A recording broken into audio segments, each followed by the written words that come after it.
Magandang araw po sa inyong lahat. Kumusta na po kayo? Nandun naman po Pobre Kapampangan. At ngayon ay magbubukang liwayway. At pauwi na ako galing sa vacation. At natapos ng ating Eid.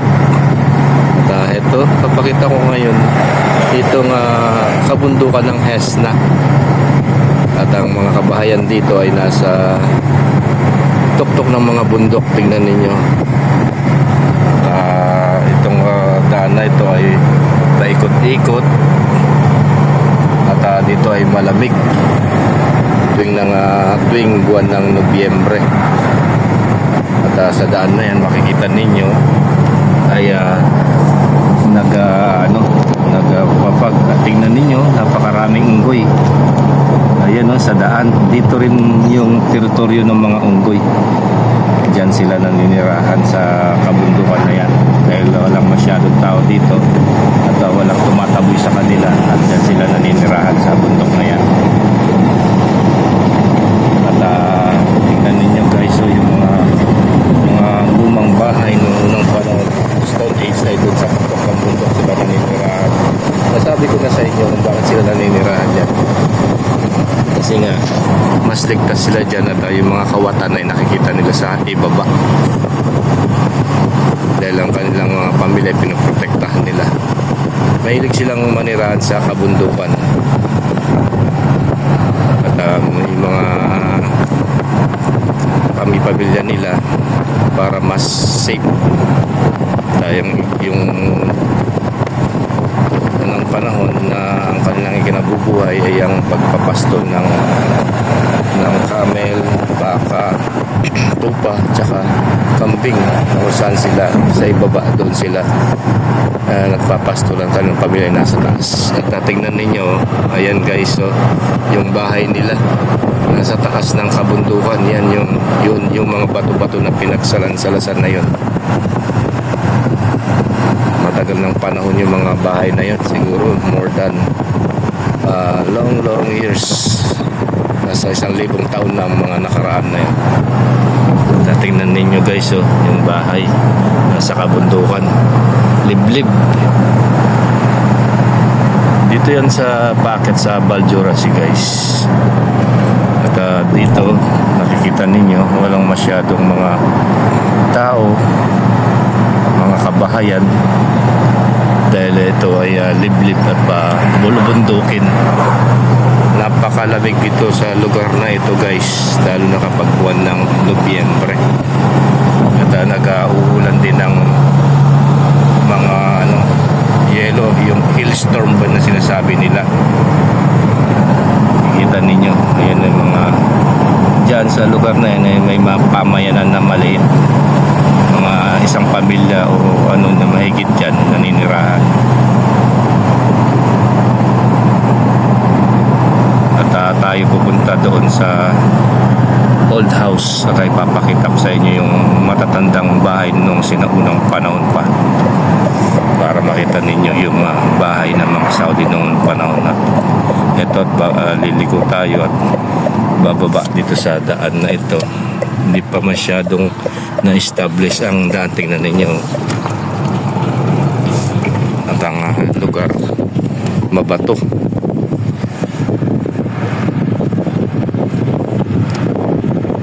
Ayan. At dito walang tubig at kumuha lang sila sa deep well. At ayan yung sinasabi ko sa inyo kung saan sila nangunguha ng tubig na iniimbak nila, nang gagaling sa ilalim ng lupa.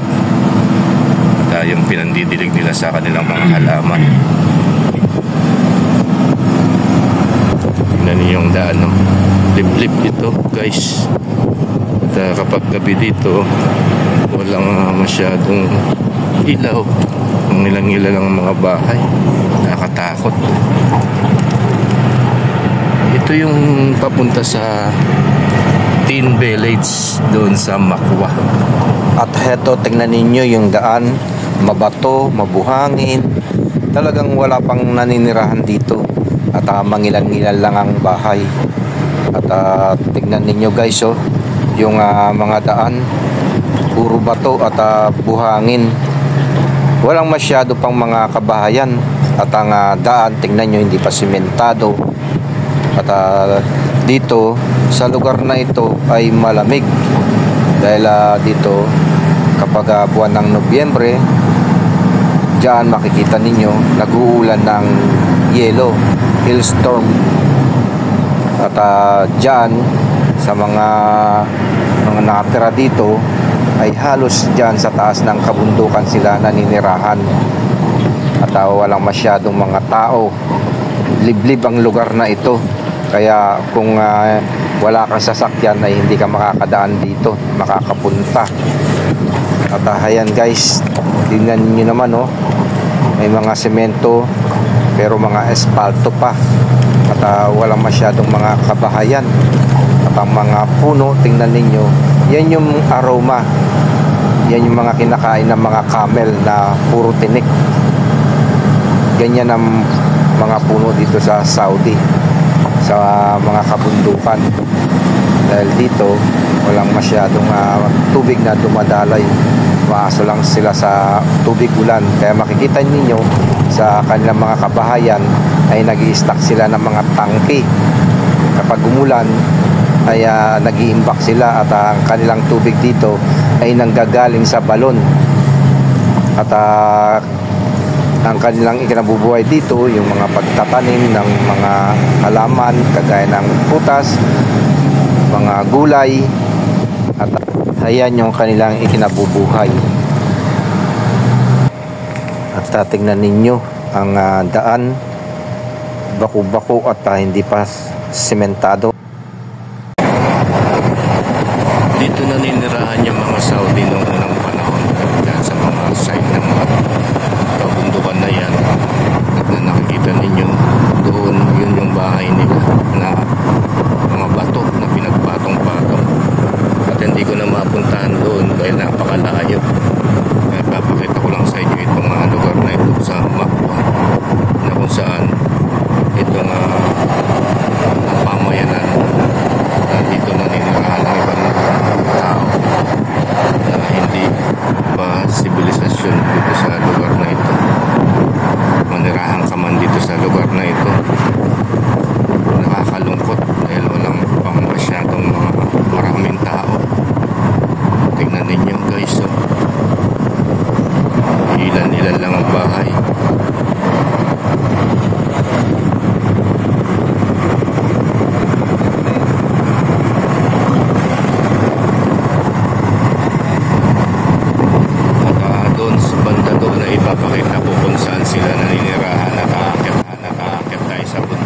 Pakita ko sa inyo itong lugar na kung saan nanirahan ng mga Saudi noong unang panahon.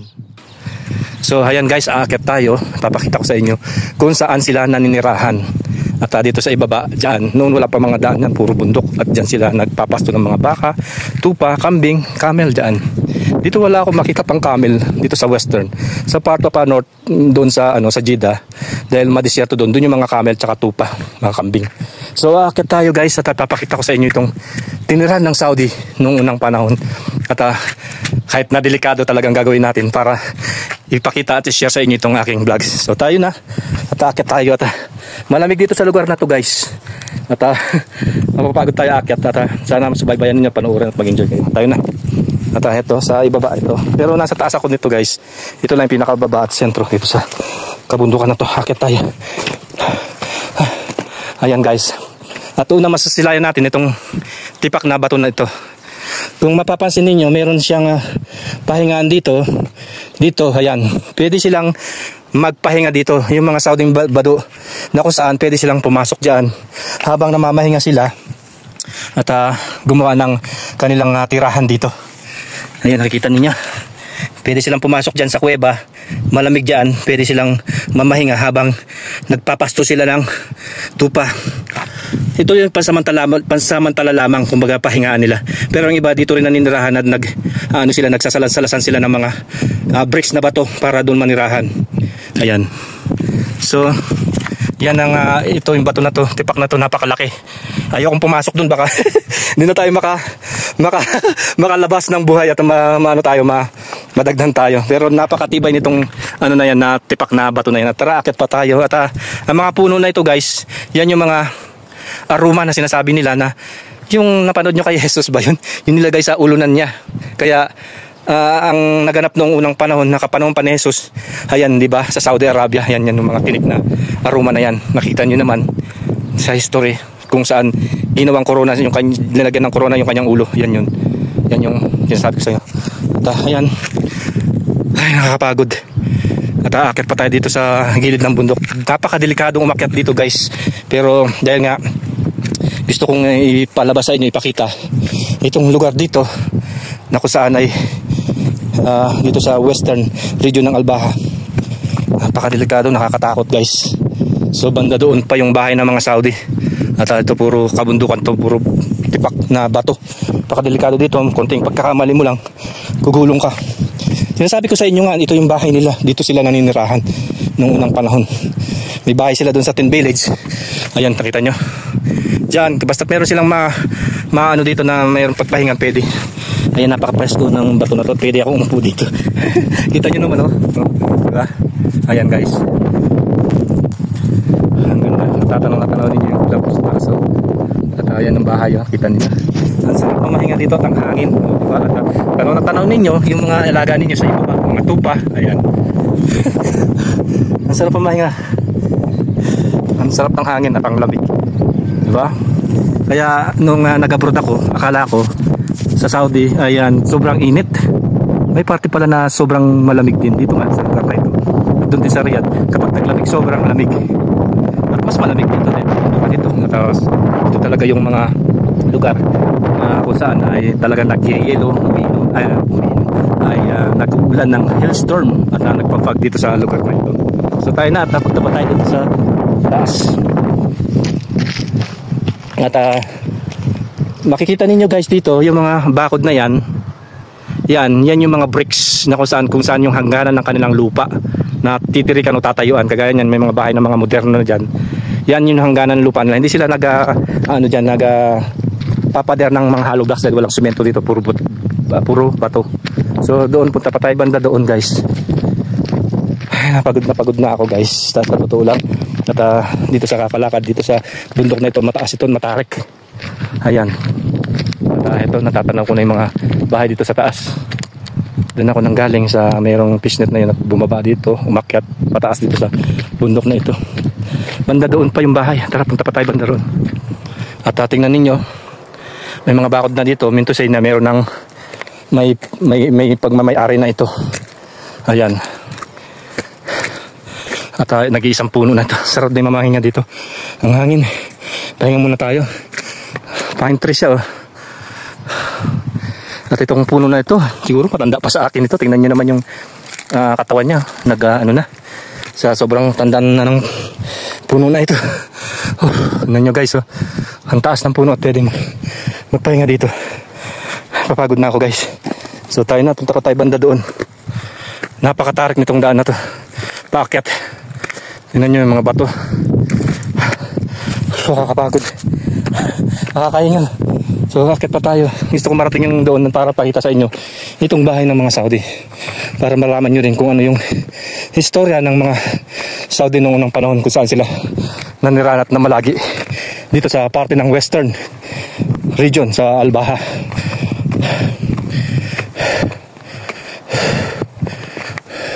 Ito na yung sinasabi ko sa inyo na dito naninirahan yung mga bado na Saudi, kung saan sila nagpapastol ng kanilang mga alaga, mga tupa, kambing. Napakalawak ng kanilang pastulan dito, guys. Ito, nakikita ninyo sa taas ng bundok. Diyan yung mga makikita ninyo, yung mga tupa, mga kambing. Diyan. At doon, sa taas doon, kung saan sila nagpapahinga, naninirahan. At dito sa puno na ito, diyan sila nakaupo. Matagal ng panahon yan, yung puno na yan. Kita nyo naman yung ano niya, yung mga ugat-ugat niya. At ang kanyang mga katawan. Makikita mo sa ano niya, sa katawan niya ay matagal na itong puno na ito. Siguro nung unang panahon na yan, dito pa sila nagpapahinga at ang kanilang mga pinapastol na mga tupa dyan sa side na yan, at dito sila namamahinga. Hindi ko alam kung matanda pa sa akin to, sa mga ninuno pa natin itong puno na to. Ito yung puno na yan, matatag yan sa initan, sa lamigan. Noong 2015 nakita ko na itong puno na to, ganito nakalaki. hanggang ngayon kung ilang taon na nakalipas. 10 taon na, ganyan pa rin siya, di pa? At doon pinakita ko sa inyo, doon yung bahay at yung pinagpapahingan nila kung saan sila nagpapastol at mamaminga doon sa loob ng kuweba. Magpahinga muna tayo dito, guys. Pagod na pagod ako. Nakakapagod. Alam niyo ba ito, guys? Ito yung pigs. Yan yung pigs, yung kinakain ng mga Saudi rin. Bunga. Ayan, oh. Kaso hilaw pa at hintayin natin lumaki. Pahinga muna tayo dito sa puno na ito, sa side na ito. Napagod ako dun sa tuktok. Napakataas, 2 bundok pa yung yata yung pinuntahan ko at dinaanan. At hindi pa ako nakakarating dito sa aking lugar. At napagod na pagod ako, guys. At heto, nakita ko na naman itong bunga ng ng almond, no? Napakadami, guys. So, ayan, oh, bunga. Ayan. Kita ninyo? At magkatabi sila ng puno ng pigs at saka nitong almond. At kumuha lang ako ng pilang piraso. Masarap ito siguro kung isasawsaw mo sa asin, guys. At ulit-ulit ko pinapakita sa inyo sa mga hindi pa nakakakita ng puno ng almond. Ayan. At panoorin nyo po itong vlogs ko. Ayan, kumpul-kumpul yung bunga nyo. Napakataas. At binibenta rin ito sa labas at napakamahal na yung isang karton. Nasa 50 real o nagkakalaga ng 750 pesos. Ayan. Malaking siya, guys. Masang mangga ng maasim. Sarap na. Mas masarap ito pag nagpili na. Binibili po kilo. Yung ginagawa pa ng tsokolate. Alam ko. Sarap. So tayo niya. Nagsawa na kayo sa video na pinalabas ko. At sana nasisiyan din kayo. At ako tuwang-tuwa. Nag-i-enjoy sa binablog ko at pinapakita sa inyo. Dahil hindi lahat ng content creator na katulad ko na nandito sa Saudi Arabia ay nakakapag-vlog ng ganito. Dahil dito sa lugar na ito ay may mga privado. Kaya hindi ka basta-basta mag-vlogs dito dahil yung mga tao napakasensitibo na ayaw nilang ipakita ang kanilang mga lugar. Noong unang panahon pa man din, kaya naninirahan sila sa kabundukan dahil gusto nila tahimik at walang nakikialam sa kanila, pribado ang kanilang kabuhayan o ang kanilang pagkatao. Kaya kung bibidyo-video ka ng ganito, papakita sa madla, ay napaka bawal sa kanila. Kaya ako, lakas lang ang loob ko na ito ipakita sa inyo. Pero may limitasyon naman ako, hindi naman basta-basta na pag bibidyo ng kanilang mga muka, kanilang kabahayan. Dito lang naman ako sa labas. Siguro mas okay naman kung ganito kaysa naman na yung kanilang kabahayan o kanilang mga rooms o kanilang pagkatao ay iba-vlogs mo. So, conforme po sa yung content. Dahil dito kapag ang yung content ay hindi sa kanila, kumbaga ay nag-uunay na ipinapakita sa mga tao kanilang mga kabuhayan dahil gusto nila yung mga pribadong buhay. At heto, at ang content ko lang na ito ay ipakita itong lugar na ito at makita ninyo na dito sa Saudi Arabia hindi lang na puro disyerto nakikita ninyo. Minsan makapanood din naman kayo ng ganito na lugar na bulubundukin, malamig. Ayan. Yung mga nakaraang mga video ko, guys, kikita nyo sa Albaha yung nagpapagpa. Kung mapapanood ninyo yung channel ko, Pobreng Kapampangan, place of Kingdom Saudi Arabia, makikita ninyo ang Saudi Arabia kung saan ako nagpupunta from western, eastern, northern, southern. Ay makikita ninyo yung vlogs ko. Talaga mag-i-enjoy kayo at sana ma-appreciate ninyo itong aking content as a vlogger dito sa Saudi Arabia. Enjoy watching po. Pobreng Kapampangan at hindi ko na masyado uling papabayin ito. Marami na kayong mapapanood at pinagpuputol-putol ko lang itong aking video kasi napakahaba talaga kung isasaad natin lahat dito ipapakita. God bless po. Ayan, magpapaalam na ako. Enjoy watching. At ito guys, bababa na tayo. Ito yung daan pababa. Matirik ito. At dito muna tayo magsisimula pababa. Patagusdos. Galing ako dito sa taas dito guys. Sa tuktok ng bundok at bababa na tayo. Nakatakot eh. Ayan, at patagusdos na to. At dito nagpapastol ng kambing yung mga Saudi. Kapag taglamig, halos dyan makikita nyo kulay berde ang mga damo. At ngayon dahil nga winter, patay yung mga dahil nga pala winter, magsa-summer na. Ayan ay papatay na.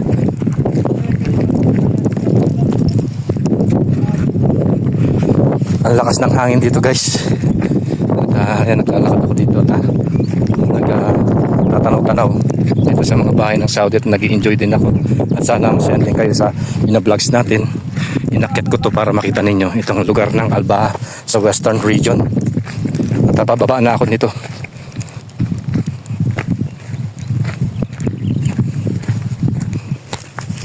Alam nyo guys, nung unang panahon, yung mga tirahan ng mga bado, dyan lang sa mga bato-bato na yan. Yung na-i-vlogs ko sa inyo, nung mga nakaraang taon, yung mga bahay ng mga Saudi, ay nanirahan sila sa mga bato na malalaki, tipak.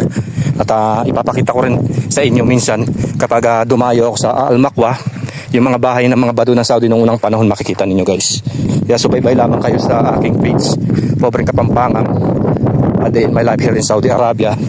Ayan, at makikita ninyo yung mga lugar dito sa Saudi Arabia, kung saan ako nagtrabaho, kung saan ako pumunta, at lahat yan ay ipapakita ko po sa inyo as a vlogger, as a content creator. Ay yan, may babahagi ko sa inyo ang buhay dito noong unang panahon at yung mga Saudi na kung saan sila nanirahan. At noong unang panahon guys, alam nyo ba, wala pang na-discover na mga gasolina. Ang kinabubuhay nila dito ay ang pagpapastol, pag-aalaga ng mga tupa, baka, camel, kambing, at mga halaman, mga kagaya ng mga prutas, gulay. Yan ang mga kinabubuhay nila dito. Noon pa ay sagana na rin yung mga Saudi dito, lalo na ay yung mga gulay dito at mga prutas dito nanggagaling dito sa western at itinadala sa south, sa east, ayan, sa north, sa Jeddah. Marami mga prutas din na nanggagaling dito, kagaya ng ubas, kahel, mansanas, strawberry, grapes, at bandang sa naman Medina, yung mga dates o yung tamar, at ibang klase. Kaya napaka din dito, napakayaman din ng kanilang mga halaman at mga hayop. Maraming mga hayop na camel at tupa at nag-aalaga sila sa disyerto. At ayan, at pababa na ako at makikita nyo pa yung banda doon na mga kabahayan. At tara, punta pa tayo banda roon guys.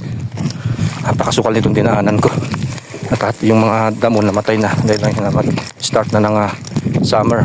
Pag winter pala yan, kulay verde yan guys. I mean, pag winter kulay verde, pag summer yan, makikita nyo yung mga damo.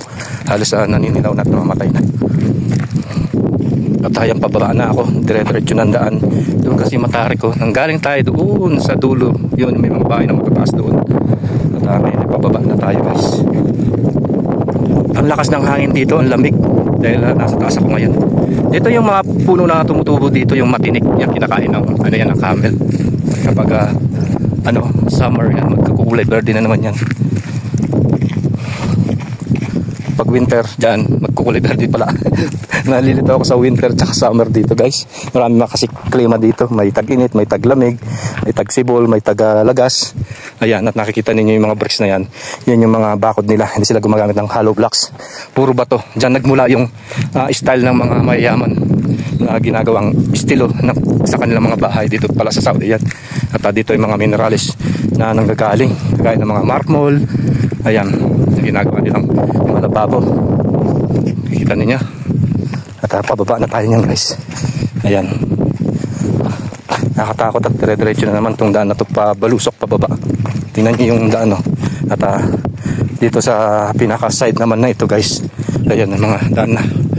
Yan, daan. May mga naninirahan. At ayan, natatanaw ninyo yung mga kabahayan. Nasa taas pa rin ako. Pababa to doon sa dulo ako nang galing. Pababa pa ganyan. Ito. At nandito na tayo sa road pababa. Ayan. At dito ako susukat kung ikot pa tayo doon at aakyat pa tayo daan. Mas maigit itong ang daan pababa. Ayan guys. Nakakatakot bangin ito. Dahan-dahan tayo, baka magdire-diretso tayo dito at maggulong-gulong. Gusto kong umakyat doon at pakita sa inyo itong bahay pa nila ng Saudi noong unang panahon. Dito, ayan na. Kahit delikado, ay aakyatin ko pa rin. Madulas ang daan, matarik. At aakyat ako dito sa bundok. Ayan guys, kahit na pagod, at least sana nag-i-enjoy kayo dito sa binavlogs ko. Ayan, dito ako dumaan sa gilid ng bundok. At ito, tanaw na tanaw ninyo. Ay, dahan-dahan guys, baka mahulog ako dito. Bato ito, matarik, nakakatakot. Ayan, ay, dahan-dahan tayo. Taas. At ito, dito tayo dadaan sa side. Wala akong lubid o yung, ayan. Ito. Kikita ninyo yung kuweba na yan. Yan sa bato na yan. Dito sila namamahinga. Diyan na pwede silang magtulog-tulog dyan. Kapag mayroon silang mga baka o tupa dyan, kambing, pwede silang mamahinga dito. Ayan o, buka na. Ayan. At tara na, nakakatakot, baka may ahas dyan. Marami mga ahas dito na malalaki. Baka lingkisin ako, hindi na ako makauwi. At ayan, Diyos ko po, para lang mayroon na mai-vlog sa inyo, ipakita. Ayan, at nakakatakot itong daan na to. Baka mayroon mga ahas na malalaki dito at lingkisin ako. At hindi na ako makabalik sa aking pinuntahan. Kapag-isa lang ako at malakas lang ang loob ko guys na pinapakita sa inyo itong lugar na ito para masayahan kayo guys. At ayan. At ito yung kinakain ko na cactus o yung barsumi na sinasabi nila. Dito ako nangunguha guys noon. Ayan, nakikita nyo. Yan yung cactus na kinakain ko. Pagod na pagod ako. Pababa pa guys. At ang layo pa ng aking pupuntahan doon pa. Ayun, tingnan nyo, may mga tanim doon, mga ubas, mansanas, orange doon sa lugar doon. At pababa na ako. Takot. Galing ako doon sa bundok doon sa taas. Pababaan ninyo. Tingnan nyo yung mga kabahayan guys, oh. Nasa kabundukan. Isang pamayanan lang yan. At dito sila naninirahan. Mga kamag-anak. Walang ibang mga tao dito kundi yung mga kamag-anak nila. Diyan sila nanirahan sa pamayanan na ito. At dito sila namamalagi. Napakalamig ditong lugar na ito. Mataas itong lugar na ito, bulubundukin. Nakikita nyo guys. Maganda, napakalas. Dito makikita mo dyan, napakaraming pag o yung ulap. Halos di mo na makita ang daan. At dito, nasa tuktok ako ngayon. At pinakita sa inyo itong lugar ng Western region.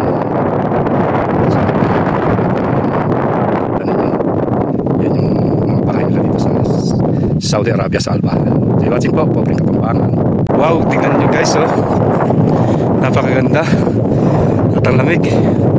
Tanaw na tanaw ninyo lahat ng mga kabayan dito. Ayan. Ito ngayon ako sa tuktok. At nakikita ko yung mga bahay dito sa itaas. Malamig dito guys. At napakasarap ng klima. Presko. Sarap manirahan dito. Lalo na kapag honeymoon. Nako, sigurado mapaparami ka. Joy po.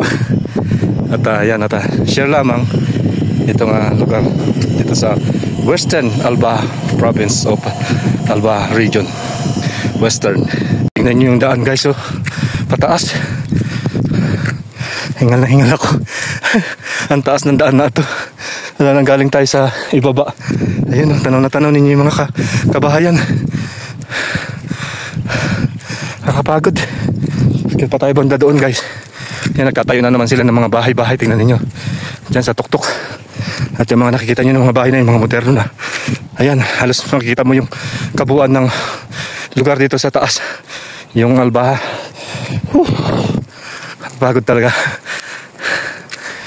Kaya kung mahina-hina ka dito, mahina ang tuhod mo, hihingaling ka. Pero maganda na rin exercise sa tuwing umaga. Baba akyat para ka rin nag-exercise.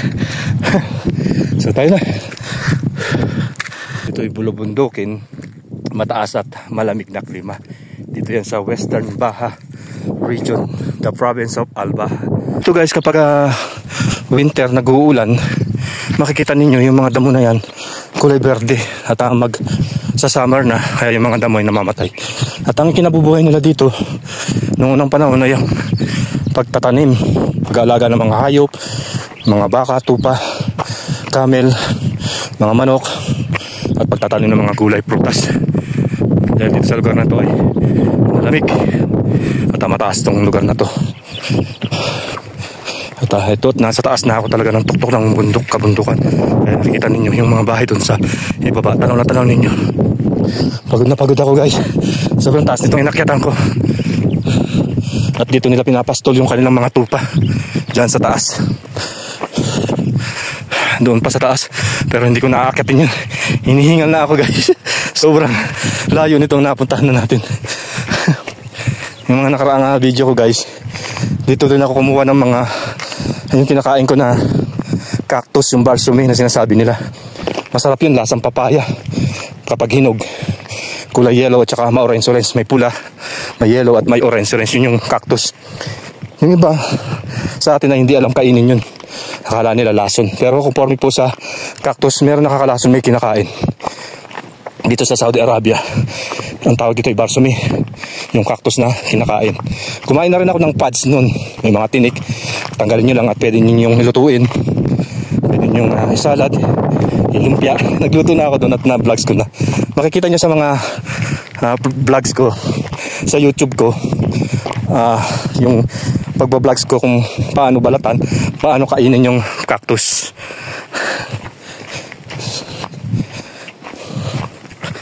Halos ang mga kabayan dito ay nasa tuktok ng bundok. Mataas at malamig ito sa lugar na ito. Nakakapagod umakyat. At naggalagala lang ako dito para makita. At share na rin sa inyo kung ano yung mga buhay-buhay nila nung unang panahon dito. Lalo na yung mga sinaunang mga bato na Saudi, kung saan naninirahan sila. Nakakapagod. Alam nyo ba guys, nung unang panahon, kaya naninirahan sila dito sa kabundukan dahil isa pa, pinoprotektahan nila yung kanilang pamilya, lalo na ang kanilang kababaihan, na hindi makita o malusob ng mga kawatan. At ito, nasa tuktok tayo at tatanaw na tanaw ninyo yung mga bahay dito sa itaas. Ayan o, ang ganda at ang lamig dito, lalo na kapag buwan ng Nobyembre guys. Kikita nyo dyan sa daan dyan, halos hindi mo makita ang daan sa sobrang kapal ng ulap at malamig dito. At nakikita nyo naman, ayan o, nakabonet ako at naka-jacket sa sobrang lamig na yun. At tingnan nyo yung mga kabayan nila sa tuktok ng bundok. Yan ang sinasabi ko sa inyo guys. At yung mga nakabakod na yan, kikita ninyo yung mga bricks, yan yung hangganan ng kanilang lupa na kung saan dyan pagtatatagan nila. Hindi sila gumagamit ng hollow blocks, halos puro bato guys. Nakapagod. At ayan na ang taas nitong hinakyatan ko. At para lang makita at ibahagi sa inyo itong sa Albaha at itong lugar nila. Matahimik dito at walang masyadong tao. Makikita mo lang sa kanilang kabahayan, dyan sila namamalagi sa kanilang bahay. So tayo na pa, diretso pa tayo dito. So ayan, pinakita ko dito itong lugar sa Albaha, puro bundukin. Hindi lahat ng Saudi ay puro disyerto. Meron din mga malamig na lugar dito at puro bundukin. Akala ko noon nung nag-Saudi ako, akala ko disyerto, mainit. Pero meron din pala mga ganito, parang Baguio ba guys. At papakita ko pag uwi ko yung daan na dadaanan natin doon sa 25 tunnels dito sa Albaha, para makita ninyo kung ano yung lugar dito sa Western Province, dito sa Albaha. At tara guys, dito tayo mag-site dito sa gilid ng bundok. Ayan o, mas tanaw na tanaw ninyo dito yung mga kabayan. Doon sa front, yun pinakita ko sa inyo. Ito naman sa side. Ayan o, tingnan ninyo guys o. Ang ganda o, at mga daan o, akyat, taas, baba. Ayan. At daan dito, bago ka makarating dito, yun yung parang bula-bulatin na yun. Nilakad ko lang at mamaya pagbalik ko nito, bababa na naman tayo. Ayan o, Napakalawak na itong lugar na ito sa Albaha.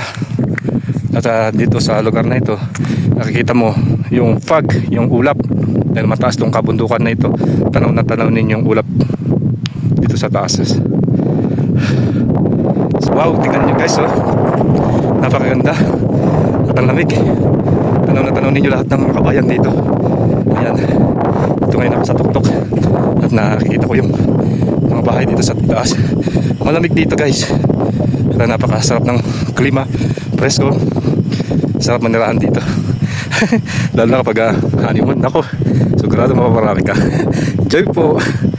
At yan, share lamang itong lugar dito sa Western Albaha Province of Albaha Region Western. So, watching. Tingnan nyo yung mga kabahayan guys, oh. Nasa kabundukan. Isang pamayanan lang yan. At dito sila naninirahan. Mga kamag-anak. Walang ibang mga tao dito kundi yung mga kamag-anak nila. Diyan sila nanirahan sa pamayanan na ito. At dito sila namamalagi. Napakalamig ditong lugar na ito. Mataas itong lugar na ito, bulong-bundukin. Nakikita nyo guys, oh. Ganda, napakalakas. Yung pa ng Nobyembre, dito makikita mo dyan, napakaraming pag o yung ulap. Halos di mo na makita ang daan. At dito, nasa tuktok ako ngayon at pinakita sa inyo itong lugar ng Western Region. Yan yung mga bahay nila dito sa Saudi Arabia, sa Albaha. So, watching po, Pobreng Kapampangan.